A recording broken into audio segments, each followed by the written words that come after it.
Bismillah, assalamualaikum warahmatullahi wabarakatuh. Alhamdulillah, alhamdulillahi rabbil alamin. Wassalatu wassalamu ala rasulillah wa ala alihi wa ashabihi wa man tabi'ahum bi ihsanin ila yaumiddin, amma ba'd.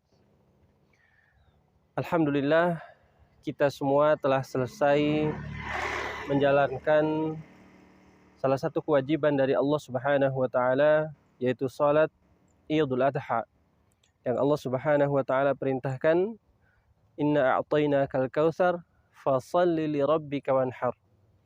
Salatlah untuk Tuhanmu dan sembelihlah hewan kurban.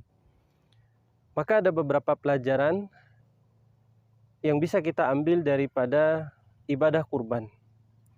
Yang pertama, Allah Subhanahu wa taala memerintahkan kita untuk mengikhlaskan niat kita dalam berkurban. Dan ini juga berlaku untuk semua amalan yang kita lakukan.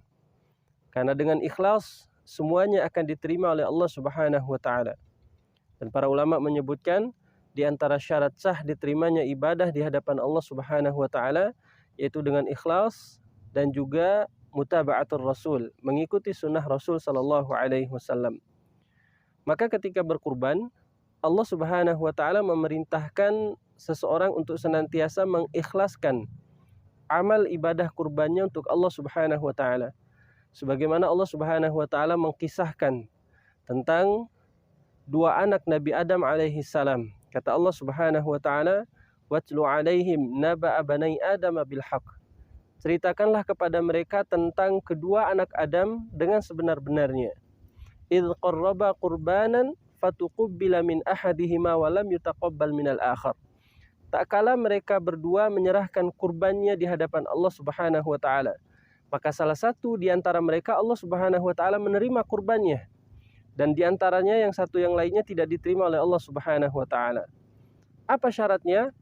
Kata Allah Subhanahu wa taala, "Innama yataqabbalullahu minal muttaqin." Allah Subhanahu wa taala hanya menerima ibadahnya orang yang ikhlas, orang yang bertakwa, yang senantiasa menyerahkan seluruh ibadahnya kepada Allah Subhanahu wa taala. Ya, maka ini juga berlaku untuk amalan-amalan yang lainnya.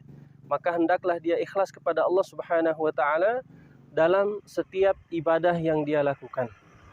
Kemudian yang kedua, faedah yang bisa kita ambil daripada ibadah Idul Adha ini adalah senantiasa mencontohi daripada sunnah Rasul sallallahu alaihi wasallam dalam segala bentuk ibadahnya. Allah Subhanahu wa taala mencontohkan dalam memilih hewan kurban. Nabi sallallahu alaihi wasallam mensyaratkan seperti tidak boleh cacat, tidak boleh terpotong telinganya sebelah, atau hewan tersebut tidak boleh sakit dan lain sebagainya. Dan juga tuntunan Rasul sallallahu alaihi wasallam tidak boleh disembelih sebelum ditegakkannya salat Idul Adha. Itu semua adalah kriteria atau sunnah yang diajarkan oleh Nabi sallallahu alaihi wasallam sebagai syarat diterimanya amal ibadah seseorang. Maka dalam semua bentuk amalan-amalan yang lainnya, hendaknya juga dia mengikuti sunnah Rasul sallallahu alaihi wasallam agar senantiasa amalannya diterima oleh Allah Subhanahu wa taala.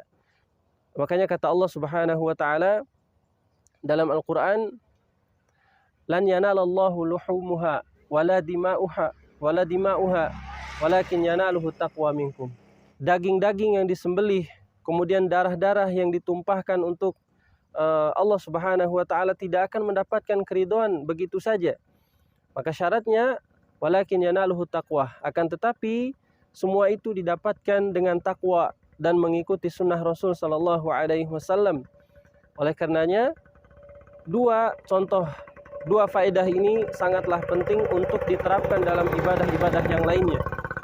Dua contoh ini atau dua pelajaran ini sangatlah penting untuk diterapkan untuk semua ibadah yang Allah Subhanahu wa taala untuk kita kerjakan, baik dalam sholat, baik dalam puasa, dan amalan-amalan yang lainnya, agar senantiasa amalan yang kita kerjakan dapat diterima di sisi Allah Subhanahu wa taala.